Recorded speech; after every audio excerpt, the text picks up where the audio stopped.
नमस्कार दोस्तों, देखो सीखो स्टडी में आप सभी लोगों का स्वागत है। दोस्तों आज के इस वीडियो में आप देखने वाले हैं सामान्य ज्ञान का सेट नंबर 34। अगर आप देने जा रहे हैं एग्जाम दोस्तों यूपीटीसी पीईटी का, UP police, junior assistant, video, VPO, railway, SSC, GD, MTS, tradesman, group D, RPF, Delhi police या कोई भी एग्जाम जिसमें दोस्तों सामान्य ज्ञान के क्वेश्चन पूछे जाते हैं तो उन सभी के लिए इंपॉर्टेंट होगा।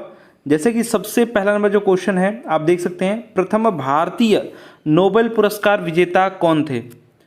तो यहाँ पर सबसे पहले जो नोबेल पुरस्कार किसको मिला था वो आपको बताना है। तो याद रखिएगा रविन्द्रनाथ टैगोर जी को मिला था और ये दोस्तों मिलता साहित्य के क्षेत्र में, मतलब गीतांजलि के लिए मिला था।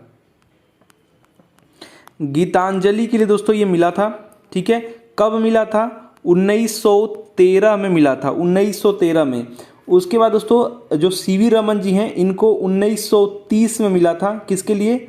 रमन प्रभाव के लिए। किसके लिए? रमन प्रभाव की खोज करने के लिए।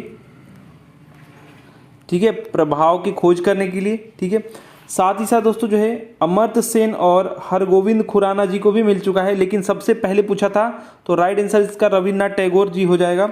लेकिन अगर बात करें यहाँ पर दोस्तों कि जो हरगोविंद खुराना जी हैं इनको 1968 में मिला है चिकित्सा के क्षेत्र में, और जो अमर्त्य सेन हैं इनको अर्थशास्त्र के क्षेत्र में मिला है। अर्थशास्त्र के क्षेत्र में दोस्तों 1998 में दोस्तों मिला। साथ ही साथ अगर 2014 की बात करें तो इसमें कैलाश सत्यार्थी और मलाला यूसुफजई दोनों लोग को संयुक्त रूप से शांति के क्षेत्र में मिला था दोस्तों। ठीक है, 2014 में। अगर 2019 में बात करें तो अर्थशास्त्र का मिला हुआ है। किसको मिला हुआ है? अभिजीत बनर्जी को 2019 में नोबेल पुरस्कार। नेक्स्ट बात करेंगे कौन सा नृत्य भारत का लोक नृत्य नहीं है। तो देखिए मोहिनी अट्टम ये केरल का शास्त्रीय नृत्य है, लोक नृत्य नहीं है। ठीक है, लोक नृत्य नहीं है, ये शास्त्रीय नृत्य है। ठीक है, तो लावनी ये कहाँ का है? लावनी दोस्तों और जो कालबेलिया है, रौफ है, ये सब लोक नृत्य हैं। रौफ दोस्तों ये जम्मू कश्मीर के जो रौफ जनजाति है, रऊफ ऐसे भी लिखते हैं। ठीक है, तो ये जनजाति दोस्तों मनाती है। ठीक है, और कश्मीरी लोग इसको एक और नाम से जानते हैं, दुमहल के नाम से जानते हैं। ठीक है, और कालबेलिया हो गया, गौर हो गया, घूमर हो गया, ये सब लोक नृत्य है। कहाँ का? राजस्थान का है, राजस्थान का लोक नृत्य है। लावनी दोस्तों ये आपका महाराष्ट्र का है लोक नृत्य। ठीक है, गरबा वो डांडिया ये सब गुजरात का है। ठीक है, तो ये महाराष्ट्र का है लोक नृत्य। लोक नृत्य नहीं, ये क्या है? शास्त्रीय नृत्य है। नेक्स्ट बात करेंगे यूएसए का दोस्तों राष्ट्रीय खेल कौन सा है, आपको बताना है। तो यूएसए का वो है बेसबॉल। बेसबॉल दोस्तों यूएसए का राष्ट्रीय खेल है। आप याद रखेंगे कुछ इंपॉर्टेंट, जैसे कि आपका जापान का आ जाता है तो जापान का याद रखिएगा जूडो है, जापान का जूडो है। चीन का आ जाएगा तो चीन का टेबल टेनिस है, कई बार मैंने इसको करा रखा है। और पाकिस्तान और भारत है इसका हॉकी है। भूटान का दोस्तों तीरंदाज है, भूटान का तीरंदाजी है। ठीक है, और नेपाल का और जो श्रीलंका है उन दोनों का वॉलीबॉल है। नेपाल और श्रीलंका का दोनों का वॉलीबॉल।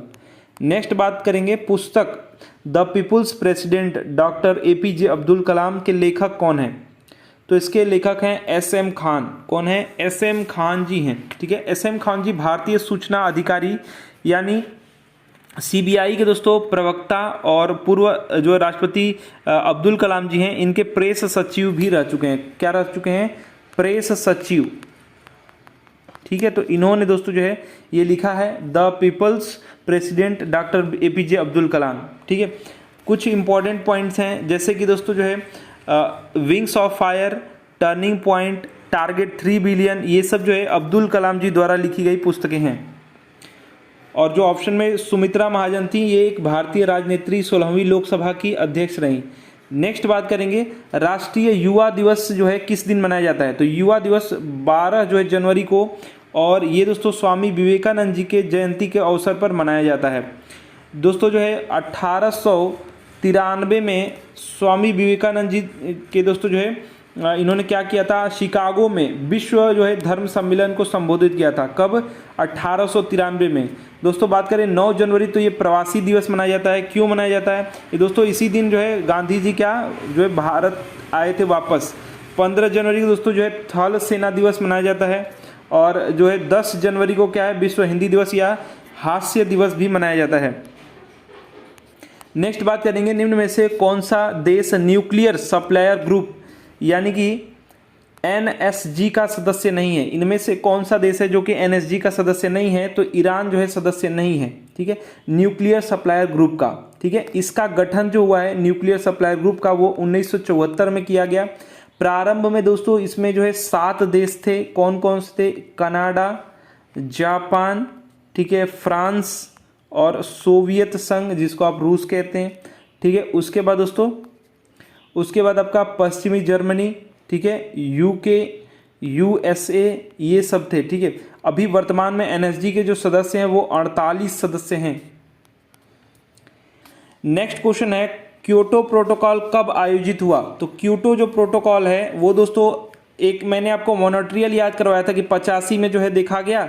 उसके बाद क्या हुआ कि 87 में दोस्तों जो है मॉन्ट्रियल प्रोटोकॉल ओजोन की परत की रक्षा के लिए किया गया। तो 87 से याद रखेंगे 97 में दोस्तों जो है क्या हो जाएगा, क्योटो प्रोटोकॉल हो जाएगा। 87 में जो आपका हो जाएगा मॉन्ट्रियल प्रोटोकॉल जो कि ओजोन परत से रिलेटेड है। और जो है 97 में दोस्तों जो है क्या है, 11 दिसंबर 1997 में क्योटो प्रोटोकॉल है जो कि जापान में स्थित है, ठीक है। और ये जलवायु परिवर्तन जो है इसका ग्लोबल वार्मिंग जो है क्या है, मुख्य उद्देश्य है उसको रोकना या फिर जलवायु परिवर्तन को रोकना। नेक्स्ट बात करेंगे, भारत के स्थलाकृत जो है मानचित्र निम्न में से कौन सा संगठन बनाता है? मतलब जो स्थलाकृत मानचित्र भारत का तो उसको दोस्तों कौन सा संगठन बनाता है? तो याद रखिएगा भारतीय सर्वेक्षण विभाग। कौन बनाता है? भारतीय सर्वेक्षण विभाग दोस्तों जो स्थलाकृत मानचित्र है उसको बनाता है। और ये दोस्तों नक्शा बनाना इसका काम है, भारत का नक्शा बनाना, सर्वेक्षण करवाने वाली केंद्रीय एजेंसी ये है। और ये दोस्तों जो है इसका जो स्थापना है वो 1767 ईस्वी में ब्रिटिश ईस्ट इंडिया कंपनी के दोस्तों संगठित करने हेतु ये हुआ था, ठीक है।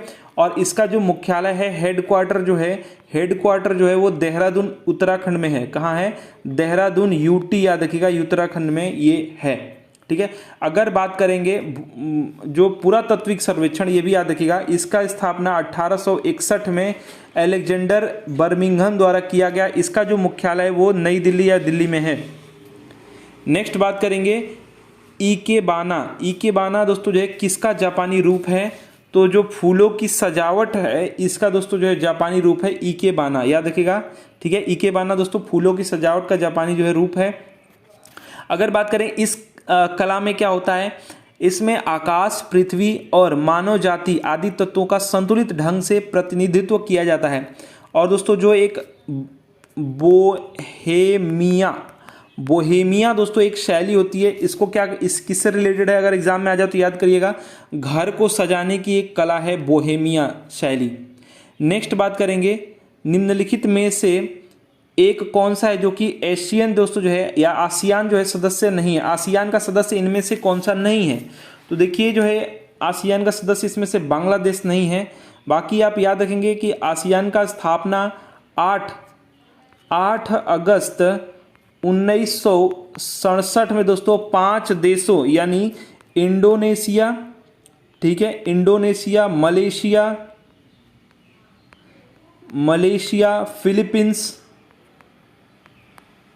फिलीपींस, सिंगापुर और थाईलैंड द्वारा हुआ, ठीक है। सिंगापुर और थाईलैंड द्वारा दोस्तों हुआ, ठीक है। अगर बात करेंगे तो आसियान दोस्तों 11वां दोस्तों हुआ है। पूर्वी तिमोर सदस्य देश आपका शामिल हुआ है। आसियान का मुख्यालय बात करेंगे तो दोस्तों जो है ये इंडोनेशिया के जकार्ता में है। और 8 अगस्त जो है आपका 67 में आपका हुआ है। तो 8 अगस्त को दोस्तों जो आसियान स्थापना दिवस मनाया जाता है। नेक्स्ट बात करेंगे, अष्टप्रधान नामक मंत्री परिषद थी, मतलब किसके शासनकाल में थी ये पूछा जा रहा है। तो अष्टप्रधान जो थे वो आपके मराठा शासनकाल में थे। इसमें दोस्तों जो है सबसे ऊपर जो था पेशवा का पद था। अष्टप्रधान दोस्तों जो है मराठा प्रशासन में थे। शिवाजी महाराज के मंत्रिमंडल को कहा जाता था अष्टप्रधान। ठीक है, तो इसमें सबसे ऊपर कौन था? पेशवा थे। 8 इसमें थे, जैसे पेशवा जो थे प्रधानमंत्री और प्रशासक और अर्थव्यवस्था की देखरेख करते थे। इसके बाद दोस्तों जो था वो सर ए नौबत था, जो सेनापति और सैन्य प्रधान थे। और अमात्य जी थे, वो राजस्व मंत्री और आय व्यय का लेखा जोखा रखते थे। और वाकई न विश भी हैं, ये आपका सूचना गुप्तचर और संधि विग्रह इत्यादि विभाग देखते थे। चटनीस जो है ये राजकीय पत्रों को पढ़ने वाले थे। और सुमंत जो है ये विदेश मंत्री थे। और पंडित राव जो थे वो आपके धार्मिक कार्यों से संबंधित विभाग ही देखते थे। और न्यायाधीश जो थे वो न्याय विभाग का जो है प्रधान इनको कहा जाता था। नेक्स्ट बात करेंगे काव्य लेखन में दोस्तों किसको यहाँ पर होना चाहिए था? किसे या फिर किसको दोस्तों जो हिंदुस्तानी शैली का जन्मदाता माना जाता है? काव्य लेखन में किसको या फिर किसे जो है हिंदुस्तानी शैली का जन्मदाता मानते हैं? तो ये मानते हैं अमीर खुसरो को। अमीर खुसरो के बारे में कुछ इंपॉर्टेंट पॉइंट सुन लीजिए। खड़ी हिंदी बोली में काव्य रचना को ही जो है, जो खड़ी बोली में काव्य रचना है, इसी को दोस्तों हिंदुस्तानी शैली या फिर क्या कहा जाता है? एक बोला जाता है सबक ए हिंद। ये एक ही चीज़ है, हिंदुस्तानी शैली को सबक ए हिंद भी कहते हैं। और दोस्तों खड़ी बोली में जो काव्य रचना है इसी को ये बोला जाता है। हिंदी एवं फारसी को मिला करके, हिंदी को और फारसी को मिला करके दोस्तों क्या हुआ, जिस शैली की रचना हुई उसे हिंदुस्तानी शैली कहते हैं। और अमीर खुसरो का कहना था न लफ्ज़े हिंदी वस्त। ठीक है, हिंदुस्तानी शैली से ही उर्दू भाषा का जन्म हुआ है, जिसकी लिपि दोस्तों फारसी है लेकिन बोल जो है वो हिंदी ही है। ठीक है, अमीर खुसरो हिंदी और फारसी दोनों भाषा का विद्वान था। नेक्स्ट बात करेंगे त्रयी से क्या तात्पर्य है? त्रयी दोस्तों जो है ना, ये कहा जाता है हमारे 3 वेद को। ठीक है, तो यहाँ पर आपका राइट आंसर क्या हो जाएगा? आपका यहाँ पर राइट आंसर आपका सी हो जाएगा। 3 वेद कौन सा? आपका ऋग्वेद, यजुर्वेद और सामवेद। ठीक है, इन तीनों को मिलाकर के आपका त्रयी बनता है, याद रखिएगा।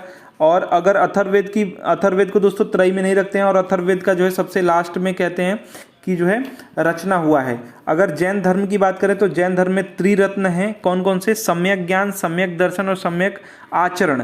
हिंदू धर्म में दोस्तों ऐसे ही 3 आपके जो है मान्यता प्राप्त मतलब देवता हैं, ब्रह्मा विष्णु महेश। अथर्ववेद की रचना सब दोस्तों जो है सबसे लास्ट में हुई है। नेक्स्ट बात करेंगे किस मंदिर को विदर्भ के खजुराहो के रूप में माना जाता है? तो दोस्तों जो मार्कंडेश्वर मंदिर है इसको दोस्तों जो है विदर्भ के खजुराहो के रूप में माना जाता है। मार्कंडेश्वर मंदिर जो है महाराष्ट्र के दोस्तों गढ़ जो चिरौली जिला में वेनगंगा नदी पर दोस्तों जो है उसी के तट पर ये स्थित है। पौराणिक जो मान्यता है उसके अनुसार इस मंदिर का निर्माण मार्कंडेय ऋषि ने करवाया था। यह मंदिर दोस्तों जो नागर शैली में है, याद रखिएगा, यह मंदिर नागर शैली में निर्मित है। खजुराहो में जो है कंदरिया महादेव का मंदिर है। खजुराहो में जो मंदिर है वो निर्माण इसका चंदेल शासकों ने करवाया था, याद रखेंगे। नेक्स्ट क्वेश्चन देखिए यहाँ पर, इनमें से कौन बेमेल है? तो इसमें से जो बेमेल है वो दोस्तों देखिए अदीना मस्जिद है। ये अदीना मस्जिद दोस्तों मांडू में नहीं है, मालदा में है। मालदा में दोस्तों ये है। और मालदा जो है ये कहाँ है? ये वेस्ट बंगाल यानी पश्चिम बंगाल में है। तो यही दोस्तों जो है आपका अदीना मस्जिद है। ये कहाँ पर नहीं है? ये मतलब कौन बेमेल है? तो ये आपका मालदा में है, मांडू दिया हुआ है, तो ये गलत हो जाएगा। लाल दरवाज़ा जो है ये आपका जौनपुर में है। और आपका दाखिला दरवाज़ा ये गौड़ में है। और आपका 3 दरवाज़ा जो है अहमदाबाद में। तो बिल्कुल ये सब ठीक है। बाकी अगर बात किया जाए दोस्तों स्टार्टिंग, तो ये इसका जो आपका अदीना मस्जिद का वो 1373 या से लेकर के 75 में इसका निर्माण हुआ है। और इसका जो सिकंदर शाह ने इसका निर्माण करवाया है। ठीक है, अगर लाल दरवाज़ा मस्जिद की बात करेंगे तो ये दोस्तों जो है जौनपुर में स्थित है। और रूबी गेट भी इसको कहते हैं, लाल दरवाज़ा रूबी गेट कहते हैं। इसका जो है 1450 में सुल्तान महमूद शर्की की बेगम जो है राजी ने करवाया था। अगर दोस्तों बात करें मस्जिद मुस्लिम, यह जो मस्जिद है वो मुस्लिम संत मौलाना सैयद अली दाऊद को समर्पित है। 3 दरवाज़ा जो दोस्तों जो है ये आपका अहमदाबाद जो है ये बिल्कुल ठीक है। और ये दोस्तों 3 दरवाजे जो है भद्र किले का प्रवेश द्वार है। क्या है? भद्र किले का प्रवेश द्वार है। और इसका जो निर्माण है वो अहमद शाह ने करवाया था। प्रीवियस वीडियो में भी मैंने इसके बारे में डिस्कस किया था, अहमद शाह के बारे में। नेक्स्ट बात करेंगे मुस्लिम लीग एवं कांग्रेस के बीच गतिरोध को दूर करने के लिए किसने फार्मूला पेश किया था? तो फार्मूला पेश किया था 1944 में राजगोपालाचारी जी ने, चक्रवर्ती राजगोपालाचारी जी ने किया था। ठीक है, और जो लीग थी एवं जो है कांग्रेस के बीच जो है गतिरोध दूर करने के लिए फार्मूला पेश किया था। फार्मूला के कुछ जो है प्रमुख प्रावधान थे, जैसे कि मुस्लिम लीग दोस्तों कांग्रेस की स्वतंत्रता की मांग का समर्थन करे, और था क्या था, लीग जो है कांग्रेस को केंद्र में अस्थायी सरकार के गठन में सहयोग दे, सभी दल को चुनाव या मतदान के पूर्व विभाजन के संबंध में जो है अपना मत और विचारों को व्यक्त करने की अनुमति होगी। उसके बाद दोस्तों इस जो फार्मूला था इसको जो है महात्मा गांधी जी का दोस्तों समर्थन प्राप्त था। वास्तव में लीग की जो पाकिस्तान की मांग थी, मांग की मौन स्वीकृति इस फार्मूला से दी गई थी। ठीक है, नेक्स्ट बात करेंगे कौन जो है क्रांतिकारी जो हार्डिंग बम कांड हुआ था इसमें शामिल नहीं थे। ठीक है, बोहरा जी यानी भगवती चरण बोहरा जी दोस्तों जो है ये हार्डिंग बम फेंकने में शामिल नहीं थे। याद रखेंगे दोस्तों 23 दिसंबर 1912 में जो है भारत की राजधानी के रूप में दिल्ली की घोषणा के उपलक्ष्य में आयोजित जुलूस के दौरान वायसराय लॉर्ड हार्डिंग सेकंड पर बम फेंका गया। ठीक है, भगवती चरण बोहरा जी द्वारा बम का दर्शन क्रांतिकारी पुस्तक लिखी गई। इन्होंने क्या लिखा है? बम का दर्शन, याद रखिएगा, बम का दर्शन इन्होंने लिखा है किताब। ठीक है, लॉर्ड हार्डिंग बम कांड में दिल्ली षड्यंत्र के नाम से जाना जाता है, इसको दिल्ली षड्यंत्र के नाम से इसको जानते हैं, बम जो कांड हुआ है। इस षड्यंत्र में दोस्तों एक मुख्य अभियुक्त रास बिहारी बोस जी थे, और दोस्तों जापान चले गए, फलतः मुकदमा से बच गए। और इस बम कांड में दोस्तों 4 लोग को फांसी दे दी गई। ठीक है, जिसमें आपके अमीचंद जी थे, और बाल मुकुंद जी थे, और अवध बिहारी जी थे, और जो है लाल को इनको जो है 8 मई को दोस्तों 1915 में जो है फांसी दी गई। ठीक है, बसंत कुमार विश्वास को दोस्तों 11 मई को दिया गया, बाकी तीनों लोगों को दे गया। ठीक है, आपका 1915 में ही दिया गया है। नेक्स्ट बात करेंगे निम्न में से कौन बेमेल है, इनमें से कौन है जो कि बेमेल है? तो देखिए इसमें से जो बेमेल है वो आपका प्रथम महिला विश्वविद्यालय MG रानाडे दिया है। तो इसकी स्थापना दोस्तों जो है, प्रथम महिला जो विद्यालय है उसकी स्थापना आपका 1916 में पूना में हुई थी, और DK कार्वे द्वारा हुई थी। यहाँ पर क्या होना चाहिए था, यहाँ पर दोस्तों 1916 में DK कार्वे दोस्तों द्वारा ये हुआ था। कुछ इंपॉर्टेंट पॉइंट देखेंगे, जैसे आपका साइंटिफिक सोसाइटी है, ये आपका 1864 में मुस्लिम वर्ग में अंग्रेजी शिक्षा को बढ़ावा देने के लिए अलीगढ़ में दोस्तों जो है सर सैयद अहमद खान ने जो साइंटिफिक सोसाइटी है इसकी स्थापना किया था। याद रखिएगा 1864 में ये हुआ है। यहाँ पर बकास्त यहाँ पर होना चाहिए था, बस्त है ना, बकास्त जो संघर्ष हुआ था इसका दोस्तों जो है स्वामी सहजानंद जी द्वारा दोस्तों ये चलाया गया था। इसके तहत किसानों द्वारा क्या है, स्वयं जो है खेती की भूमि पर मालिकाना हक मांगा गया था।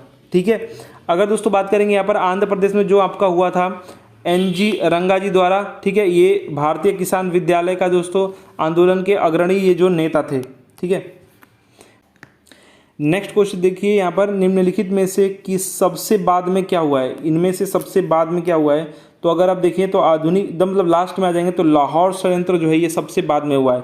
ये आपका 1928 में दोस्तों जो है हुआ है। लाहौर षड्यंत्र के लिए क्या हुआ है, भगत सिंह को, सुखदेव जी को और राजगुरु जी को फांसी दे दिया गया था, आपको याद होगा।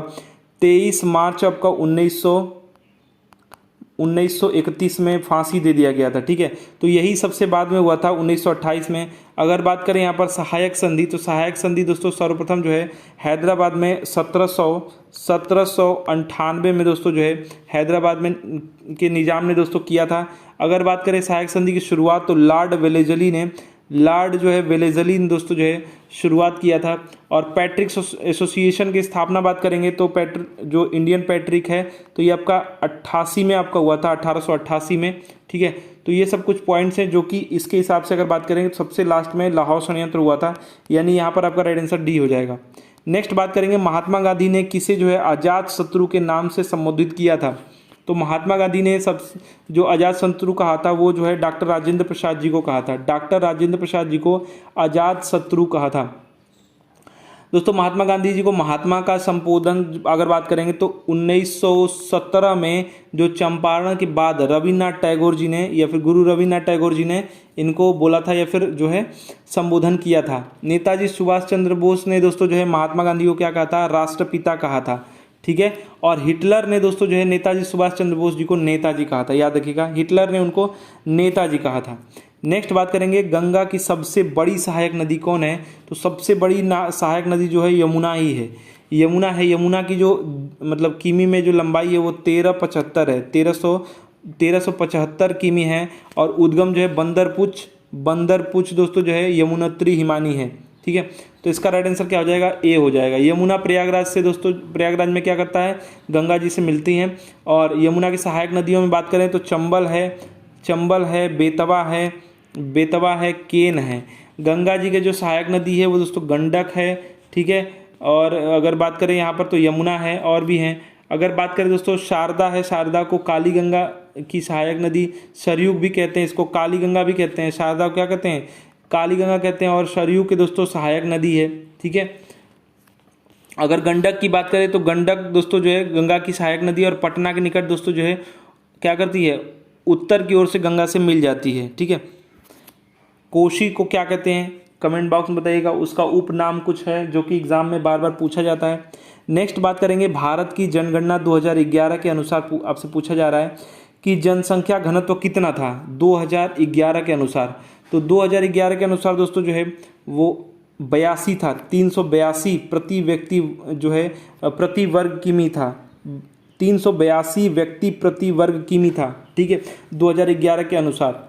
2001 के अनुसार जो था वो दोस्तों जो था वो 325 था, ठीक है। सबसे अधिक जनसंख्या घनत्व वाला अगर बात किया जाएगा तो बिहार है जो कि 1106 व्यक्ति प्रति वर्ग किमी, ठीक है, सबसे ज़्यादा बिहार में था। दूसरे स्थान पे दोस्तों जो था ये बिहार था। और वेस्ट बंगाल जो है दूसरे स्थान पर था।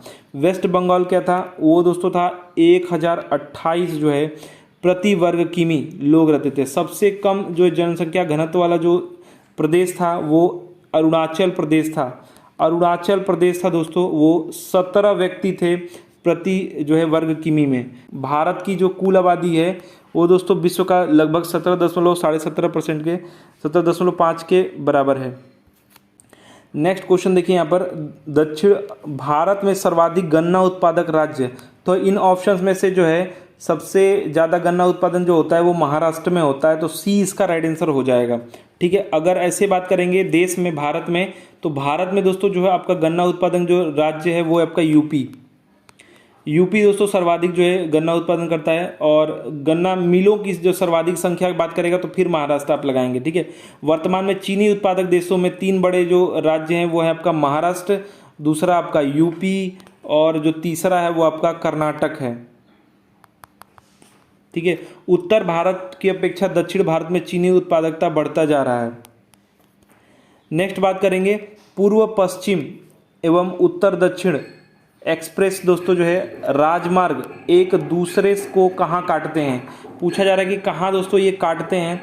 तो याद रखिएगा जो झांसी है, झांसी दोस्तों जो है यहाँ पर काट रहे हैं, ठीक है। क्या बोला जा रहा है, ये क्या करता है, ये दोस्तों जो है सिलचर को पोरबंदर से जोड़ता है और उत्तर दक्षिण जो एक्सप्रेस है वो श्रीनगर को कन्याकुमारी से जोड़ता है। ये दोनों जो जाकर के कहाँ, झांसी में काटते हैं, ठीक है। याद रखिएगा झांसी को राष्ट्रीय राजमार्ग का चौराहा भी कहा जाता है, चौराहा भी कहा जाता है। और दोस्तों अगर बात करेंगे भारत, इसके अंतर्गत दोस्तों क्या होता है, इस राजमार्ग के अंतर्गत भारत का सबसे लंबा सड़क मार्ग NH44 दोस्तों शामिल है।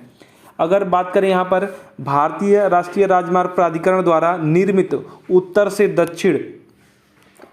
दक्षिण जो गलियारा मार्ग है उसकी कुल लंबाई यह आपका है 3806 km, ठीक है।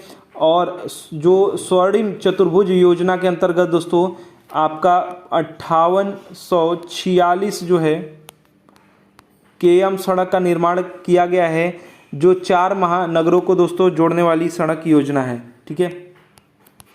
नेक्स्ट बात करेंगे निम्नलिखित में से कौन सी हरी खाद के स्रोत नहीं है, इनमें से कौन सा है जो कि हरी खाद का स्रोत नहीं है। तो दोस्तों अगर आपको पता है कि कौन कौन सा है तो उससे आपको पता चल जाएगा। तो नील हरित शैवाल ये आपका हरी खाद के रूप में होता ही है। जो है राइजोबियम भी हरी खाद के रूप में किया जाता है।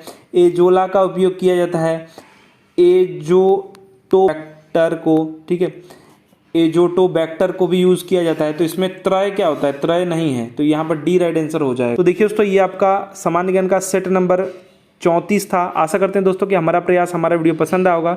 वीडियो को अधिक से अधिक लाइक कीजिएगा, शेयर कीजिएगा। हमारा वीडियो देखने के लिए धन्यवाद। Please like and share. धन्यवाद।